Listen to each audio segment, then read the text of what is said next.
Assalamu alaikum, chers frères et sœurs. Tu traverses peut-être un moment difficile.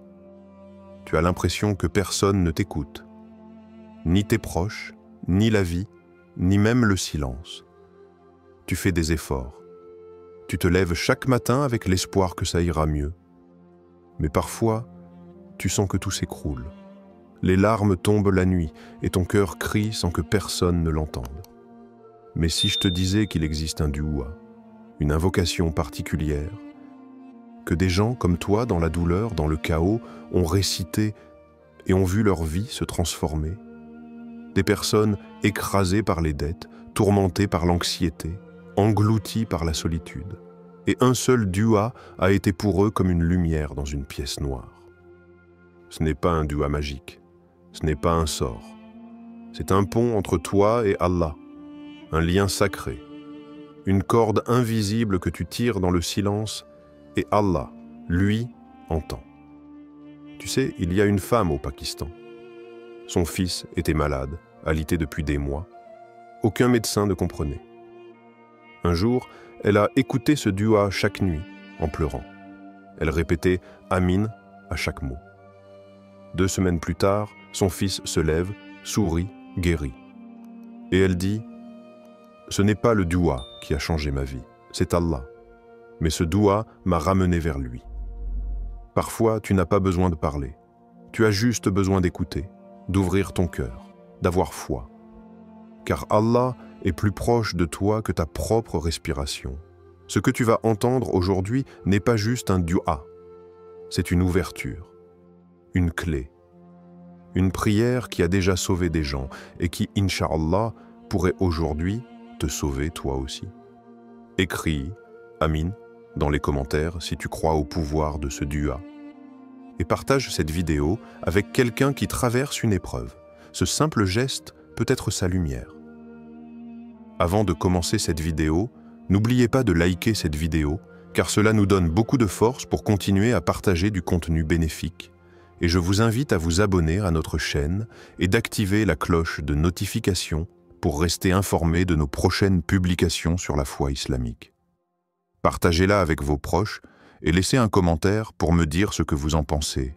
Merci et bonne vidéo. L'importance du dua selon le Coran et la Sunna. As-tu déjà pleuré dans une prière, la gorge nouée, sans pouvoir prononcer un mot? Et pourtant, Allah t'a compris, car le dua n'a pas besoin d'éloquence. Il a juste besoin de sincérité, de la douleur vraie, de cette larme silencieuse que personne ne voit, sauf lui. Allah dit dans le Coran, « Invoquez-moi, je vous répondrai. » Sourate Ghafir, verset 60. Ce verset est une promesse directe d'Allah. Ce n'est pas une métaphore. Ce n'est pas une poésie. C'est une réponse assurée. Et pourtant, combien d'entre nous oublient la fait de faire dua, ou pensent que leur voix est trop faible, leur vie trop brisée, leur cœur trop souillé. Mais Allah ne regarde ni ton apparence, ni ton passé. Il regarde ton intention, ton appel, ton espérance. Le prophète a dit « Le dua est l'essence même de l'adoration ». Tirmidhi. Ce hadith est bouleversant. Cela signifie que tout l'esprit de l'islam repose sur la confiance en Allah, sur l'acte de se tourner vers lui, même quand tout le reste s'effondre. Pourquoi le dua est la clé? Parce que tu n'as besoin de personne entre toi et ton Créateur. Pas de statut, pas de diplôme, pas de langue parfaite. Même un soupir dans l'obscurité est une prière. Même un murmure peut traverser les cieux. Même un cœur brisé peut être entendu par celui qui répare tout. Une femme du temps du prophète, appelée Sulaym, a vécu une épreuve que peu peuvent supporter. Elle a perdu son enfant, elle aurait pu sombrer, crier, douter, mais elle a gardé le silence ce soir-là. Elle a lavé le corps de l'enfant, elle a fait dua, elle a confié son chagrin à Allah, et tu sais quoi? Le prophète a dit qu'Allah a remplacé cette douleur par une descendance bénie dont est né Anas ibn Malik, compagnon du prophète, célèbre pour sa longévité et sa piété. Cette histoire n'est pas ancienne. Elle est vivante dans chaque épreuve que tu traverses. Si tu fais dua dans la douleur avec foi, Allah te donnera quelque chose de meilleur. Peut-être pas ce que tu attends, mais ce dont tu as profondément besoin. As-tu déjà vu ton dua exaucé?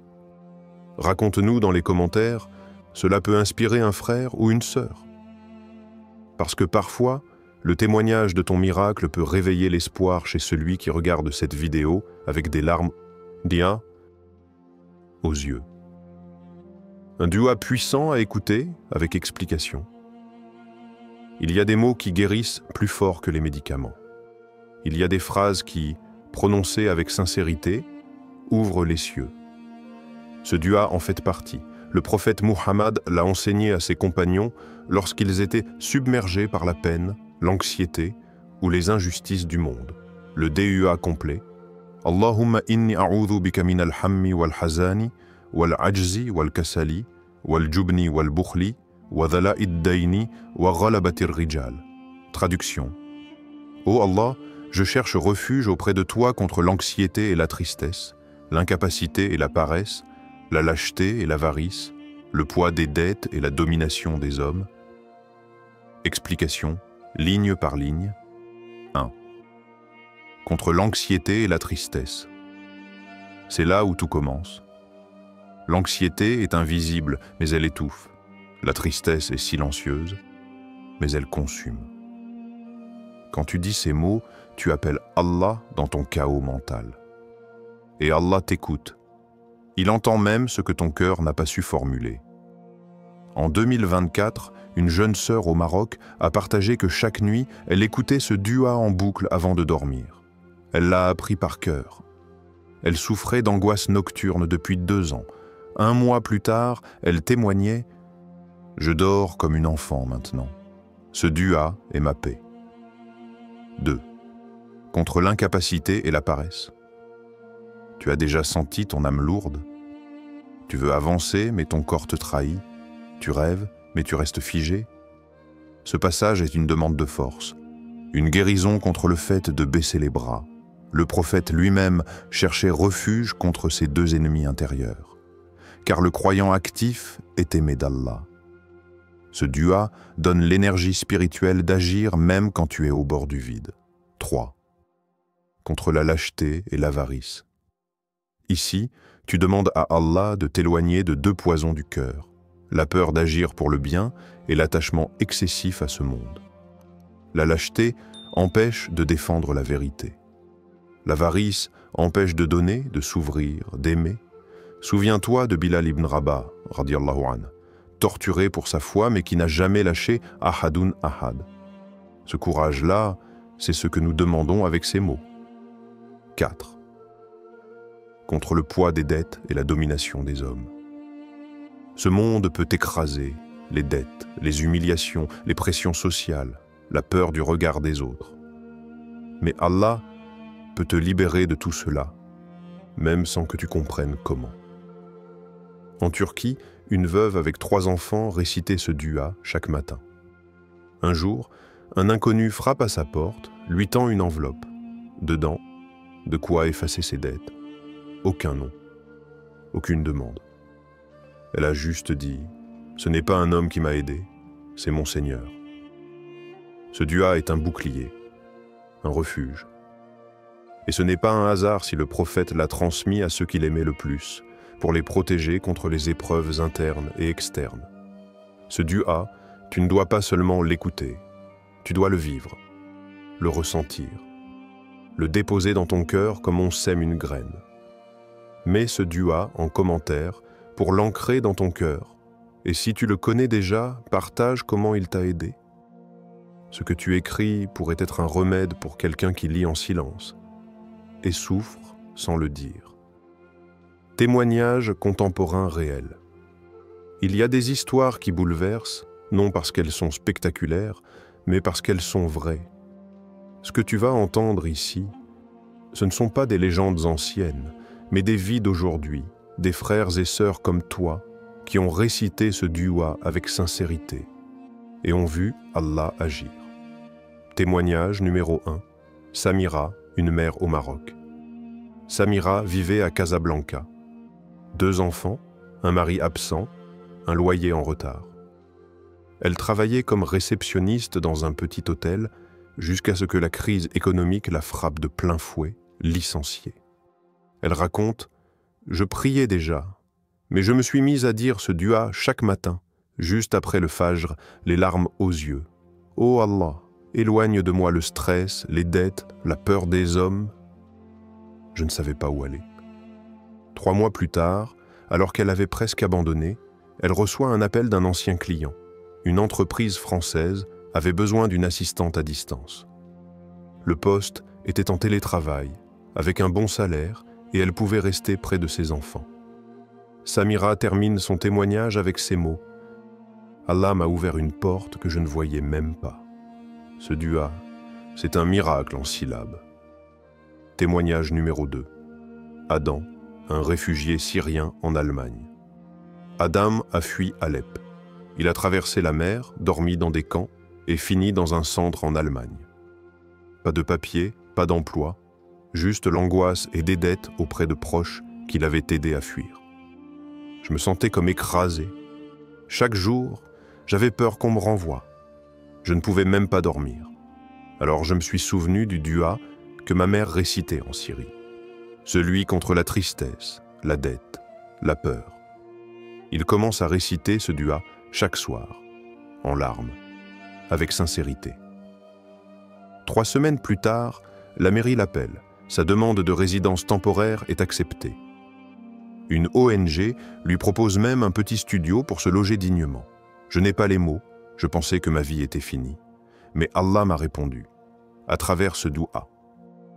Des centaines de témoignages sur TikTok et YouTube. Aujourd'hui, de nombreux musulmans partagent des vidéos touchantes. Des jeunes qui racontent avoir été sauvés de la dépression. Des femmes qui ont retrouvé la paix après des fausses couches. Des frères en prison qui se sont transformés spirituellement juste en récitant ce dua chaque nuit. Une sœur témoigne sur TikTok. Je souffrais d'une rupture amoureuse, je n'arrivais plus à respirer. Mais ce dua m'a fait sentir que quelqu'un, Allah, entendait mes pleurs dans le noir. Pourquoi ces témoignages sont puissants? Parce qu'ils ne sont pas des miracles hollywoodiens, mais des miracles du quotidien. Des petites portes qui s'ouvrent, des douleurs qui se calment, des âmes qui retrouvent la lumière. Ce dua est une connexion directe avec le ciel, même quand tout autour semble fermé. Si ce dua t'a aidé, écris « Alhamdulillah » dans les commentaires pour témoigner. Tu ne sais pas à quel point ton commentaire peut réveiller une foi endormie. Par ton témoignage, tu deviens une lumière pour un autre. Histoire du Coran liée à l'écoute du dua. Le Coran n'est pas un livre d'histoire, c'est un livre de réponses. Et l'une des plus grandes vérités qu'il nous révèle est celle-ci. Allah entend les duas, même les plus silencieux, même les plus désespérés. Histoire de Zacharia, alayhi salam. Quand tout semble biologiquement impossible, Zacharia était prophète. Il était pieux, constant dans l'adoration. Mais il était aussi âgé, sans enfant, sa femme stérile. Dans le monde des hommes, l'espoir était éteint. Mais dans le monde d'Allah, rien n'est impossible. Il s'est tourné vers son Seigneur. « Ô mon Seigneur, accorde-moi, venant de toi, une bonne descendance. Tu es, en vérité, celui qui entend la prière. » Sourate Al-Imran, verset 38. Il n'a pas crié. Il a simplement parlé à Allah dans l'intimité du cœur. Et Allah l'a exaucé. Résultat, Allah lui donna un fils, Yahya, décrit comme pur, sage et bienveillant. Jamais auparavant nous n'avions donné de semblable à personne. Mariam, volume 7. Leçon. Peu importe ton âge, ton passé ou ce que la science dit. Si Allah veut, il crée un chemin. Histoire de Younous, alayhi salam. Quand tu es au fond du gouffre, Younous a fui. Il pensait que son peuple était perdu. Mais en quittant la mission sans l'ordre d'Allah, il se retrouva jeté dans l'océan, avalé par une baleine. Imagine-toi, seul, sous les eaux, dans le noir, dans le silence marin. Mais il n'a pas crié. Il a invoqué. Il dit La ilaha illa anta, subhanaka inni kuntu minaz zalimin. Il n'y a de divinité que toi, gloire à toi. J'ai été certes parmi les injustes. Sourate Al-Anbiya, verset 87. Ce n'est pas juste un dua, c'est une reconnaissance de l'erreur et une glorification d'Allah. Résultat, nous l'exaucâmes et le sauvâmes de cette détresse, et c'est ainsi que nous sauvons les croyants. Sourate Al-Anbiya, verset 88. Leçon. Même dans le noir le plus profond, Allah t'entend. Le dua est une corde entre toi et le ciel. Histoire de la mère de Moussa, alayhi salam. Quand le cœur d'une mère supplie en silence, Pharaon tuait les nouveau-nés. La mère de Moussa, comme toutes les autres, craignait pour la vie de son bébé. Mais Allah lui inspira de mettre son enfant dans un berceau et de le laisser partir dans les eaux du Nil. Allah dit, « Ne t'attriste pas, nous te le rendrons et ferons de lui un messager. » Sourate Al-Qasas 27. Elle n'a pas fait un long dua, mais son cœur a crié vers le ciel. Et Allah a répondu. Résultat, le bébé fut retrouvé par la femme de Pharaon, épargné, élevé dans le palais même de celui qui voulait le tuer. Et plus tard, Allah lui rendit son fils, nourri par elle-même. Leçon. Même les invocations faites sans mots sont entendues par Allah. Il lit ce que le cœur n'ose même pas formuler. Quelle histoire t'a le plus touché? Commente son nom. Younous? Moussa? Zacharia? Et si tu vis une situation similaire, commente avec un cœur. Ce simple acte pourrait attirer une pluie de duas de la part des autres abonnés.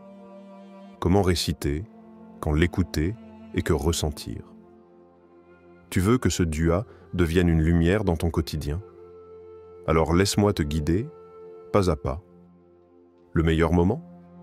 Ce sont les instants où le ciel s'ouvre, où les anges descendent, où Allah se rapproche de ses serviteurs. Après le Fajr, lorsque la journée commence et que ton cœur est encore frais. Entre l'Adhan et l'Iqama, ce moment béni où les portes du ciel sont grandes ouvertes. Au dernier tiers de la nuit, quand tout le monde dort, sauf ceux qui espèrent. C'est là que ton dua pénètre l'invisible et que l'invisible peut toucher ta réalité. Comment l'écouter? Comme on écouterait une confidence d'un être aimé. Ferme les yeux. Respire lentement. Laisse les mots te traverser. À chaque phrase, dis doucement. Amin. Laisse ton cœur s'aligner avec chaque mot. Ce n'est pas un simple texte. C'est une invocation qui purifie, apaise et recentre. Rappelle-toi, Allah ne regarde ni ton apparence, ni ta voix, mais il regarde ton cœur. Si tu le dis avec sincérité, même en silence, le ciel l'entendra. Tu n'as pas besoin de l'éloquence.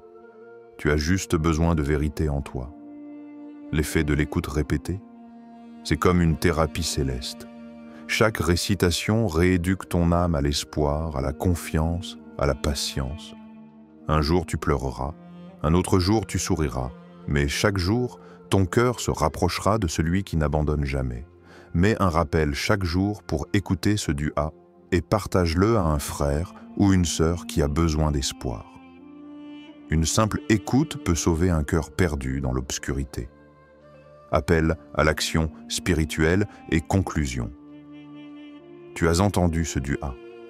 Il a guéri des cœurs brisés, effacé des dettes insupportables et brisé des chaînes invisibles. C'est plus qu'un simple texte, c'est une clé divine. Et aujourd'hui, elle est entre tes mains. Si tu veux qu'Allah change ta vie, commence par l'invoquer avec sincérité. Écoute ce dua chaque jour, comme un remède spirituel. Et surtout, partage cette vidéo à quelqu'un qui pleure en silence. Peut-être qu'Allah le sauvera par ton geste. Écris dans les commentaires « Ya Allah, j'ai confiance en toi ». Que ton intention devienne une prière. Like cette vidéo si tu veux qu'on poste d'autres duas puissants comme celui-ci. Ton clic peut être une cause de guérison pour une autre âme. Nous avons utilisé plusieurs messages pour t'inviter à réfléchir, écrire ou partager. Dis-nous en commentaire quel message t'a le plus touché, lequel t'a donné envie d'agir. Souhaites-tu plus de vidéos comme celle-ci sur d'autres duas ou sujets spirituels? Ta réponse nous aide à créer du contenu qui t'apaise, t'élève et te rapproche d'Allah.